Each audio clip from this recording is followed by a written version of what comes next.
All right, you ready for part two? Caloric restriction. By the way, this is not for everybody, right? This is not for everybody.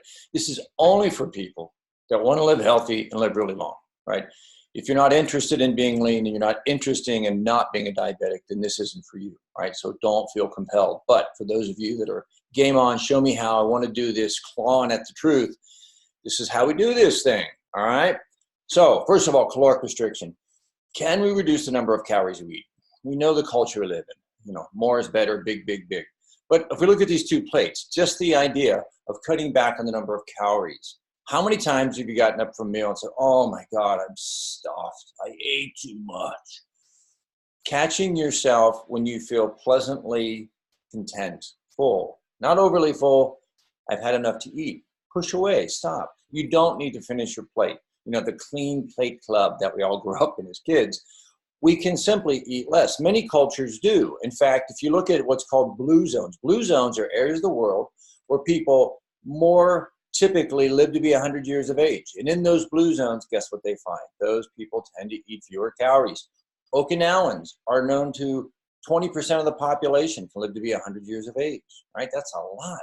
And they eat 20% less calories than other cultures. So simply reducing calories can be a big help, but it's a mindset. It's a mindset that I'm not afraid to be a little hungry. Just like we did the hormesis video, I'm not afraid of a little discomfort. Now, here's the key. You don't even have to be that uncomfortable. When we talk about cutting back on calories, those that do intermittent fasting like I do, been doing this for quite a while now, or those that do the higher fat diet, more of a ketogenic diet, it's easy to eat less calories. In fact, we find that when people do intermittent fasting, the idea isn't that you have to cut down the number of calories you eat.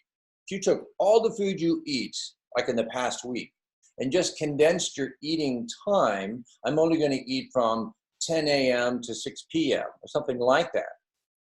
Not cutting the calories, but just cutting the eating window, that's equally as effective. And when people do that, they tend to eat less calories. They're not intentionally reducing their calories. Does that make sense? So with intermittent fasting, you don't have to cut your calories, but we're going to intentionally shrink the window with which food is made available. We're going to be willing to go hungry for just a few hours a day. I'm fasting right now. I don't know what time it is. 9 o'clock.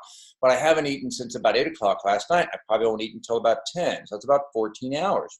Not that hard to do, okay? So options. When we do intermittent fasting, 12 to 16 hours, gradually get there. If you're not doing any of that now, work to 9 and then 10. As you get comfortable, work toward 11 and then 12. And as you get really bold and leaner, work toward 14 or 16 hours, okay? It's a gradual thing. Just be open-minded, be willing to try it. Try fasting for 24 hours. Go one whole day with no food. Sounds horrific.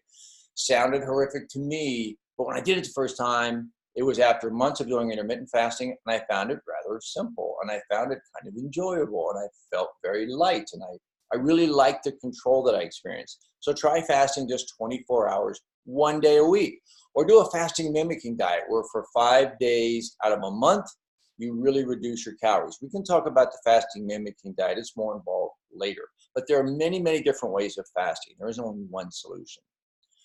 Option 3, we talked about caloric restriction, intermittent fasting, changing the type of calories that you eat.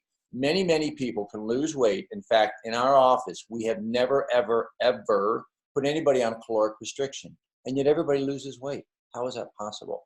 We change the types of calories you're eating, all right? You don't have to do a ketogenic diet. Nobody has to do a ketogenic diet. But those that do are going to increase their healthy fats, plant-based fats, avocados, coconut, olive oil, and they're going to reduce their carbohydrates. So simply reducing the carbs and increasing your protein can have a dramatic impact, even if you don't do a ketogenic diet, right? Just reduce the amount of carbs, increase your fat. Protein, we can talk about it another time. A ketogenic diet is not a high protein diet. Get that idea out of your head. That's misconception. So healthy trends, less carb, more fat. And in fact, here's the big question today. Guess who eats the most calories? Of all your friends and all the people you know and everybody in your family, what type of person tends to eat the most calories in a given day? The carboholic. The guy that likes bread and pasta and potatoes and granola and crackers and rice. Love those things. Notice how all those things are bland unless you put some seasoning on it. Nobody likes just white bread. You want bread with something on it. You want potatoes with something on it, or pasta has to have something on it. They're just base calories. But the people that eat carbs tend to eat the most calories. You know why? Their sugar is going through the roof, and then it crashes, and they have to eat again. And then the sugar climbs really high, and then it crashes, and they have to eat again. People that are eating more fat, less carbs, their blood sugar stays much more stable. Their mood stays more stable.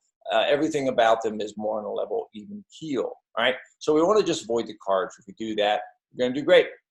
Here's a crazy thought. You can't wrap your head around this. What if you fasted for just 12 to 14 hours a day? What if from 8 p.m. you stopped eating and you didn't eat again until 10 a.m. the following morning? Not too bad, right? Not too difficult. What if you ate a high-fat snack at 10 o'clock in the morning, like nuts, avocado, hemp seed bar? I typically around 10 o'clock, I have some fat, but not a whole lot else, okay? I'm giving my body fat to use as fuel because it fuels my brain, and I like my brain. And then what if I said you could eat as much as you want all day long, but simply reduce the amount of grains and potato? That doesn't sound too hard, does it? That's a starting point. Oh, and by the way, don't be perfect. Screw it up from time to time. But if you did any of this or part of this, you will start to notice an improvement in your health overall. Don't overcomplicate it. Keep it simple. Keep it simple, stupid. The KISS principle, right?